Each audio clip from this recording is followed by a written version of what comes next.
जहांगीर ने बिनक तक नहीं पढ़ने दी इशरत को और उसको आज तक पता नहीं चला कि ये जहांगीर आखिर में क्या कर रहा है, किस तरीके से डबल माल हथियार है। लेकिन अब देखेंगे कि वो इसी बात की तसल्ली किए बैठे है कि सब कुछ ठीक है, वरना और कोई बात नहीं है। लेकिन अब देखेंगे कि ये बात अब बड़े अच्छे तरीके से औरंगज़ेब को समझ आ चुकी है कि भाई कुछ ना कुछ तो ऐसा किया है इस इंसान ने जो कि मुझे खुटखुटा रहा है।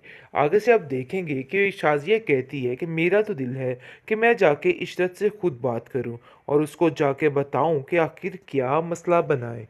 जिस पर औरंगज़ेब उसको साफ साफ मना कर देता है, कहता है कि नहीं, ऐसा वैसा कोई सीन नहीं करना है, उधर जाने का कोई भी फ़ायदा नहीं। इशरत कभी भी तुम्हारी बात का यकीन नहीं करेगी क्योंकि उसकी आंखों पर जहांगीर की ईमानदारी की पट्टी बंधी हुई है और उसे ऐसा लग रहा है कि जैसे वो कभी कुछ गलत नहीं कर सकता है। इसलिए ये बेहतर यही है कि इस मामले को यहीं पर खामोशी से रफा दफा कर दिया जाए।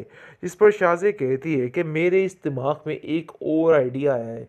जिस पर आप देखेंगे कि वो उसको सुनने बैठ जाता है, कहता है कि हमें इशरत बाजी की तरफ जाना होगा और जाकर गुड्डी को वापस लाना होगा।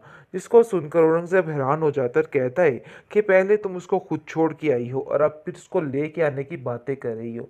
आगे से आप देखेंगे कि वो कहती है घर के काम तो वो कर ही देती थी, लेकिन उसका एक बहुत बड़ा फ़ायदा भी है। ऐसा ना हो कि वो लोग उसको भी यहाँ पे वापस ना आने दें, इसलिए हमें ये काम जितनी जल्दी हो सके करना है। ऐसा ना हो कि गुड्डी वहीं की वहीं रह जाए। मैं ऐसा हरगिज़ नहीं चाहती क्योंकि गुड्डी का वहाँ पर बहुत जल्द दिल लग जाएगा और वो कभी यहाँ पे वापस नहीं आएगी। इस बात में हमारा सरासर नुकसान ही है और ये बात अब हमें समझनी चाहिए। काश इन बातों का हमें पहले अंदाज़ा होता तो हम गुड्डी को यहाँ से जाने ही नहीं देते। दे। और मैं ऐसा नहीं चाहती हूँ कि तुम इस घर से चली जाओ, इसलिए बेहतर यही है कि खामोशी के साथ इस घर में रहो। गुड्डी बेचारी की भी कोई ज़िंदगी नहीं, जहाँ पर जाती है सवाए ज़िल्लत के उसको कुछ भी नहीं मिल रहा है, उसका कोई हाल नहीं रह गया है। इसलिए तो स्वीटी हर चीज़ में उसका साथ देती है और ऐसे करती है जो भी उसके खिलाफ होता है उसका बुरा हश्र कर देती है। दूसरी तरफ औरंगज़ेब काफ़ी परेशान है क्योंकि वो एक किस्म का भिखारी बनने को आ गया है। वो कह रहा है बार बार एक ही बात कि गुड्डी के जाने से हमारे घर की सारी बरकत ख़त्म हो गई है। लेकिन अब देखेंगे कि इस चालाक ख़ानदान यानी कि जो औरत चालाकी ज़हन की है, शाज़िया, इसके दिमाग में नए से नए आइडिया आते रहते हैं। अब फिर इसको जहांगीर याद आ गया है और कहती है कि उससे कुछ पैसे लेके हम कारोबार शुरू कर लेते हैं। यानी कि हर रोज़ एक नया आइडिया इसके दिमाग में आ जाता है। जिस पर औरंगज़ेब कहता है कि जितनी आसानी से तुम ये सारी बातें कर रही हो ना, इसको करना बहुत मुश्किल है। इसलिए बेहतर यही है कि तुम अपने दिमाग को दुरुस्त रखो। तुम्हारी वजह से ही आज सब कुछ हुआ है। दोनों एक दूसरे के सारे राज जानते हैं, इसलिए खामोशी से एक दूसरे को बर्दाश्त कर रहे हैं। क्योंकि शाज़िया भी अब काम कर कर के निढाल हो चुकी है, उसको भी कुछ समझ नहीं आ रही कि वो क्या करे। ना इधर की रही ना उधर की रही, क्योंकि अब शाजिया थक चुकी है और कहती है अरे भाई मैं क्या करूं, मुझे तो खुद कुछ समझ नहीं आ रही है। आखिर उस लड़की का इतना तो फायदा था, घर के सारे काम कर देती थी, लेकिन अब मैं मुझसे ये काम नहीं होते। इस पर औरंगजेब उस पर चिल्लाता है और कहता है कि यहाँ पर भूख के लाले पड़े हुए हैं और तुम्हें अपनी काम की टेंशन पड़ी हुई है। गुड्डी अब वापस नहीं आ सकती, इशरत किसी भी तरह से उसको वापस नहीं आने देगी। ये बात तुम भी बड़े अच्छे तरीके से जानती हो, इसलिए ये बात दिल से निकाल दो। भाई बड़ी मक्कार है ये सोनिया, ऐसे हाथ धो के बेचारी गुड्डी के पीछे पड़ चुकी है कि गुड्डी को कुछ समझ नहीं आ रही कि आखिर ये क्या चाहती है और क्यों ये सब कुछ कर रही है। अरे भाई, वो कर कर के इन लोगों का थक गई, पकोड़े बना बना के थक गई, लेकिन ये लोग नहीं सुधरे। अफसोस की बात तो ये है कि इशरत भी अपनी बेटी का यकीन करने लग जाती है और कहती है कि गुड्डी इतनी मक्कार कैसे हो सकती है। वैसे मुझे लगता तो नहीं है, लेकिन बेचारी अपनी बेटी के हाथों मजबूर है। जहांगीर तो अब हाथ उठाने पर आ चुका है, इतना सख्त उसको गुस्सा होता है कि इशरत का कोई हाल नहीं रहता है। लेकिन आप देखें देखेंगे कि सोनिया की चालाकियाँ उसके अपने ही ऊपर पड़ने वाली हैं।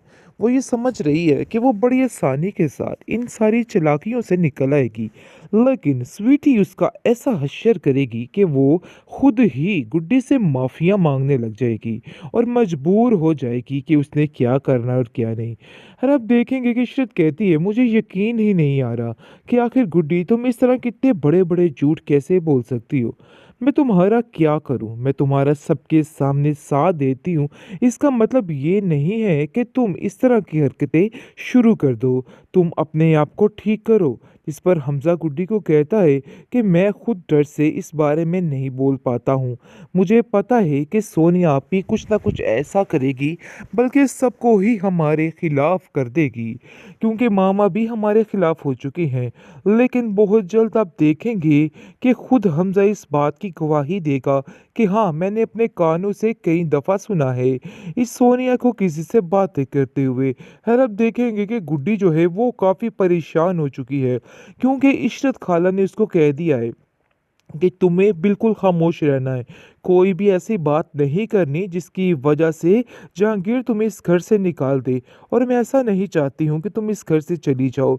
इसलिए बेहतर यही है कि खामोशी के साथ इस घर में रहो।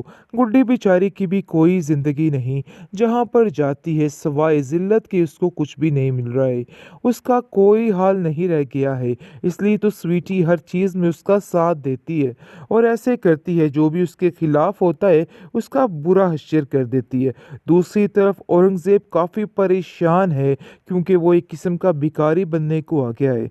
वो कह रहा है बार बार एक ही बात कि गुड्डी के जाने से हमारे घर की सारी बरकत ख़त्म हो गई है। लेकिन अब देखेंगे कि इस चालाक ख़ानदान, यानी कि जो औरत चालाकी ज़हन की है, शाज़िया, इसके दिमाग में नए से नए आइडिया आते रहते हैं। अब फिर इसको जहांगीर याद आ गया है और कहती है कि उससे कुछ पैसे लेके हम कारोबार शुरू कर लेते हैं। यानी कि हर रोज़ एक नया आइडिया इसके दिमाग में आ जाता है, जिस पर औरंगज़ेब कहता है कि जितनी आसानी से तुम ये सारी बातें कर रही हो ना, इसको करना बहुत मुश्किल है। इसलिए बेहतर यही है कि तुम अपने दिमाग को दुरुस्त रखो। तुम्हारी वजह से ही आज सब कुछ हुआ है। दोनों एक दूसरे के सारे राज जानते हैं, इसलिए खामोशी से एक दूसरे को बर्दाश्त कर रहे हैं, क्योंकि शाज़िया भी अब काम कर कर के निढाल हो चुकी है। उसको भी कुछ समझ नहीं आ रही कि वो क्या करे। ना इधर की रही ना उधर की रही, क्योंकि अब शाज़िया थक चुकी है और कहती है, अरे भाई मैं क्या करूं, मुझे तो खुद कुछ समझ नहीं आ रही है। आखिर उस लड़की का इतना तो फ़ायदा था, घर के सारे काम कर देती थी, लेकिन अब मैं मुझसे ये काम नहीं होते। इस पर औरंगज़ेब उस पर चिल्लाता है और कहता है कि यहाँ पर भूख के लाले पड़े हुए हैं और तुम्हें अपनी काम की टेंशन पड़ी हुई है। गुड्डी अब वापस नहीं आ सकती। इशरत किसी भी तरह से उसको वापस नहीं आने देगी। ये बात तुम भी बड़े अच्छे तरीके से जानती